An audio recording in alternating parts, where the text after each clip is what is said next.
et bienvenue, nous allons réaliser une pâte à crêpes. Pour cela, il vous faudra 250 g de farine, 75 g de beurre fondu,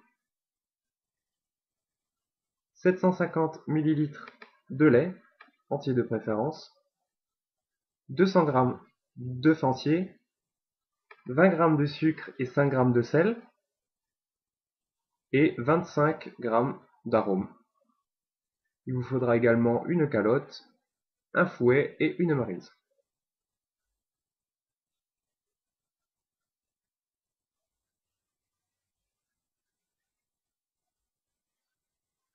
La progression, nous allons placer dans notre calotte la plus grande tous les extraits secs, à savoir la farine, le sucre, le sel, y ajouter les œufs battus,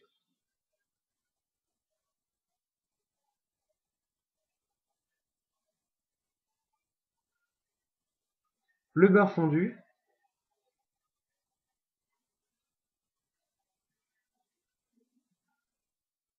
et une petite quantité de lait. Une petite quantité de lait car notre préparation, notre appareil doit être épais afin de pouvoir le lisser. Évitez donc la formation de grumeaux. A l'aide de mon fouet, je vais donc lisser parfaitement cette pâte. Elle doit être suffisamment épaisse pour dissoudre tous les granulats de farine.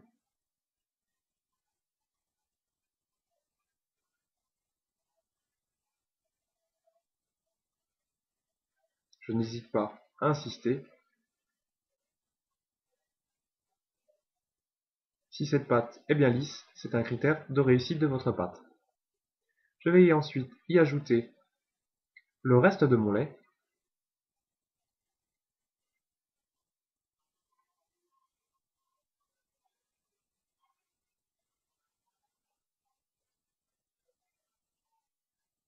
bien homogénéiser l'ensemble, et je vais ensuite le placer durant environ 2 heures en enceinte réfrigérée.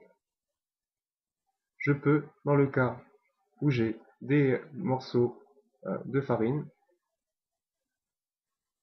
passer dans un chinois étamine.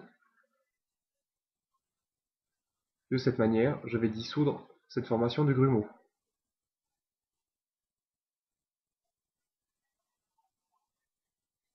Cette opération peut être réalisée avant de mettre notre pâte au frais. Pour sauter les crêpes, il vous faudra enduire une poêle bien chaude d'huile à l'aide d'un papier absorbant, y verser un pochon. Tout en même temps, je fais pivoter mon poignet d'une manière circulaire afin de répartir de la pâte sur l'ensemble du fond de ma poêle. Je vais m'aider d'une spatule coudée ou d'une spatule plate pour retourner ma crêpe.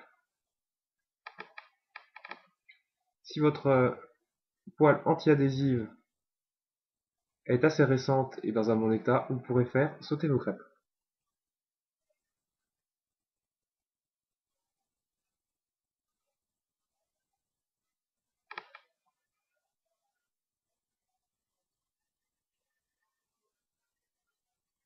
Je la tourne pour la deuxième cuisson sur l'autre côté.